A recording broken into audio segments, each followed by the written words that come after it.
Hi, Daniela. How are you? Hello, how are you? So nice to see you. Nice to see you as always. Thank you so much. It took me a while to get here, and I do apologize. Traffic was insane, and but we made it. Yes, we did. We made it. Well, first, let me start off by saying that I'm really glad that you're here, and I really appreciate your time and your efforts. I know you've been showing up and talking to me, and I just want to know. I know that's not always easy, and I really appreciate it. Um, Also, before we get started, I want to remind you this is your space. You can share with me as much as you need to. You feel like maybe you're not ready yet. No judgment. I'm safe here with you. I hope I make you feel that way, that this is a safe place for you. But I just want to remind you that if you disclose things such as um, that you want to hurt yourself or that you want to hurt others or that there's neglect on adult like elderly people or children, I cannot hold that. I do have to disclose that. I understand. Just a really quick reminder. I understand. Okay, so last time that we saw each other last week, you mentioned that there was a relationship that you were having a really hard time with, and I wanted to touch base on that. So can you remind me, not remind me, I'm sorry, can you tell me a little bit about that? What made it so difficult I for mean, you? I don't know. It's like he's always been there for me. Uh, I feel like it could be a situation where he feels like he's kind of like a father figure Mm-hmm. on one hand, and then like a lover on the other hand. If that makes sense. Okay. Um, yeah, that's pretty much what it is. Okay. He's the only one that I feel like I can depend on. Okay. Okay. So, and it was something difficult to let go of because you have spent so much time with him since you basically were a child, right? Um, okay. I'm just trying to understand, and it sounds to me like you were very connected and you still um, having that hard time letting go because it's very important to you. Otherwise, it wouldn't be so difficult, right? I feel like that's my safe zone, Okay. right? I feel like whatever I need, that's the person I feel like I can go to, because I don't feel like it's too many other people that'll look out for me like he does. Okay. And I feel like sometimes he knows that, but I mean, when you grow up without a parents or something like that, and that's who who protects you in so many ways, like that's just who you gonna run to. I mean, that's the way I see it. And you're right. I think when you, like you said, you don't grow up with parents that model for you what a healthy relationship looks like. Yes. Yeah. But you are seeing that now, and that's growth. Um, so when you say he's been there for you, can you tell me what does that look like? I mean, he's been there financially, Okay. Emotionally, when I'm feeling checked out, or when I feel like, whenever I need something, that's who I can call, or that's who I can depend on. I don't know nobody else to call, um, and that's my run-to person. Okay. So you to it's important for you not to feel alone. Yes, it's Yeah, very absolutely. important for me not to feel alone. I don't have a mom, Yeah. and I don't I don't have a person to like show me what emotion is Mm-hmm. from like, woman's standpoint.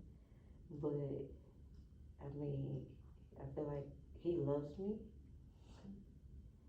I mean, that's just how it is. Okay. I understand. Um, there were also moments where you didn't feel safe. No,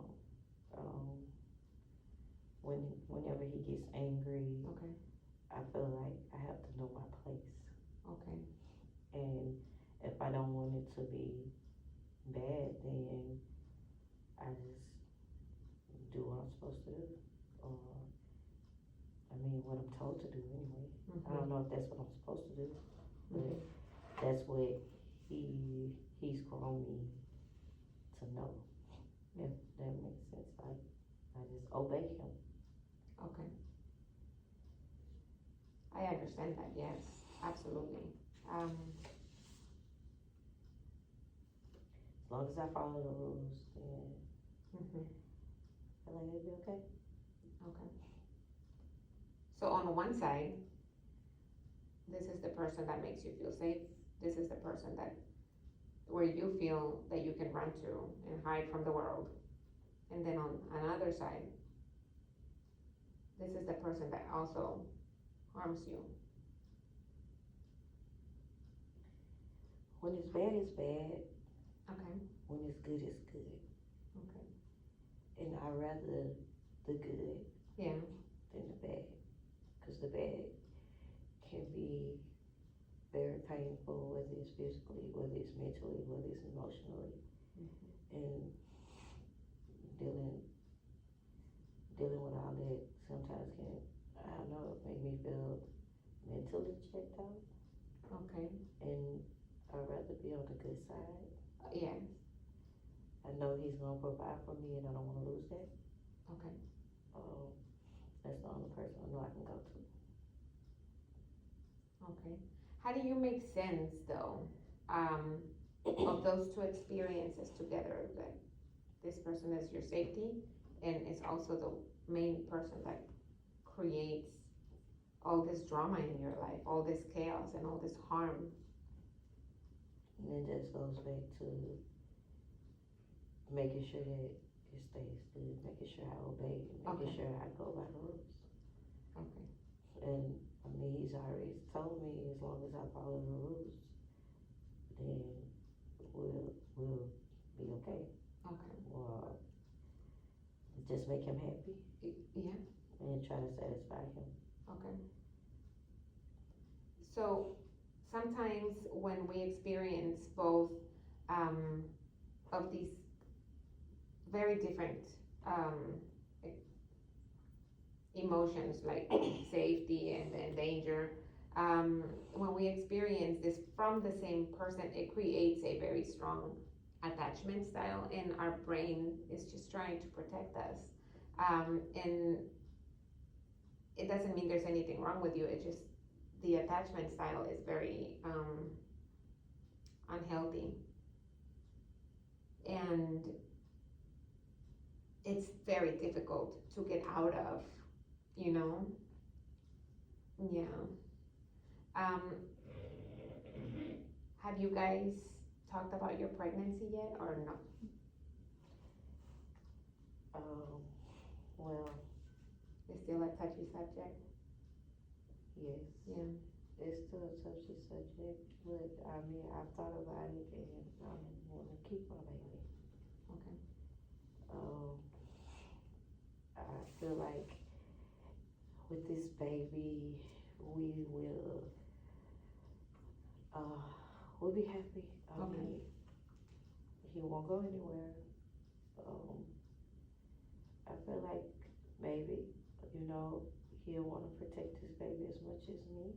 Okay. But on another note, if not, at least I have somebody that'll still love me. Or somebody that'll look at me and won't see anything wrong. I completely agree and understand you. Yeah. I completely understand what you're saying or where you're coming from.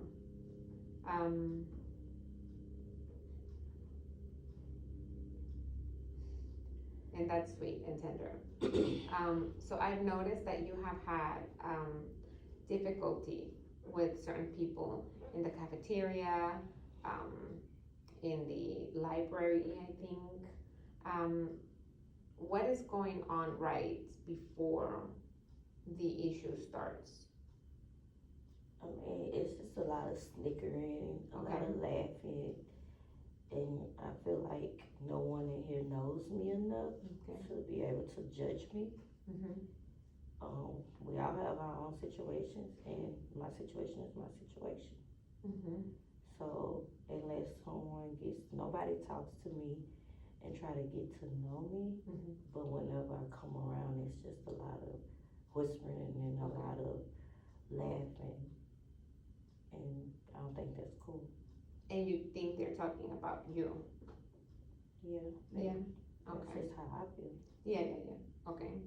So what do you usually, when you come in and you hear them laughing, what thoughts are going through your mind? Probably that some people might judge it and feel like, think that I'm kind of stupid for going through what I'm going through, only for what they feel like they know. Mm. I don't think no one knows, no one's in my shoes to know my situation. Now, I don't know if they've ever wore these shoes, but they don't know my situation. Mm-hmm. I completely understand. Yeah. And, my decisions are my decisions. Your decisions are your decisions, for sure. So, okay. Have you ever thought that maybe they're just laughing with each other about other things? Maybe it's just nothing about you. Maybe, but it's like it's in that moment when it's happening. Whenever I enter a room, whenever I exit a room, Mm-hmm. in that moment it's happening. So that's just me. No, yeah, I understand, and it does feel ugly, to feel like I show up to a room and all of a sudden they start laughing. I mean, I can see you've been through a lot, so I would be picking up on things like that too, but maybe consider that they're not talking about you. Maybe they're on their own journey and they're just, I don't know, laughing about other things. Maybe. But don't discard that, So I have a question. When the thought, because you said this and I wanted to circle back on this. So when the thought, I need him or I want to see him and oh my goodness, I just can't let go of this right now. So when this shows up, how does that make you feel? Where do you feel it in your body? In my stomach. In your tummy? Yeah. Okay. I feel like sometimes it's like a fluttery feeling, like it can either be when I think about how much I love him, it could be a happy feeling, but when I think about not having him, it can be an empty feeling. Oh, okay. And it can be a pain in the pit of my stomach. But I know he loves me, and I love him, so that's it.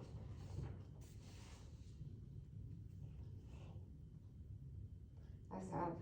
Yeah. I don't see you as someone who survived. No, that's not what I'm saying. What I'm saying is I see somebody who has survived a lot. You've gone through a lot and you're a very strong woman. You are a survivor. You are fierce and you are a go-getter and resilient. I see this is who you are. I don't want you to feel that you're broken or that there's something wrong with you. There's nothing wrong, I know that we go through things, but we get through things too. We overcome things and we learn from that. That is the best way to learn, actually, from the hardest mistakes, and I'm here and I want you to know that I'm here with you to help you get through this. you're not alone. And I want you to know that we're gonna figure this out. I really appreciate that you take your time to come and see me. I know that it's just another random hour you have to spend with me, but it's an hour that you can unload. And I am here to help you figure out whatever it is that you don't understand. Like, I don't understand, why do I keep missing him? Whatever it is, you know? And I appreciate you coming to talk to me, because sometimes, you know, you're just holding in so much, and it's always just a lot in your head, and you can't Yeah. get it out, because like I said, I don't trust anybody, and nobody really knows me. So I really appreciate, and I trust you. Thank you, Miss Daniela. I'm really glad that I have that trust. Your trust is highly valued and respected, appreciated, and I will do my best to help you get through this. Your thought processing can also change, you know, along the way, and we can learn healthier and easier ways to cope and grow from that. I'm gonna see you again in a week. I'll be back in a week, and we'll keep going from where from now. And well, I see you next week. Thank you. Thank you.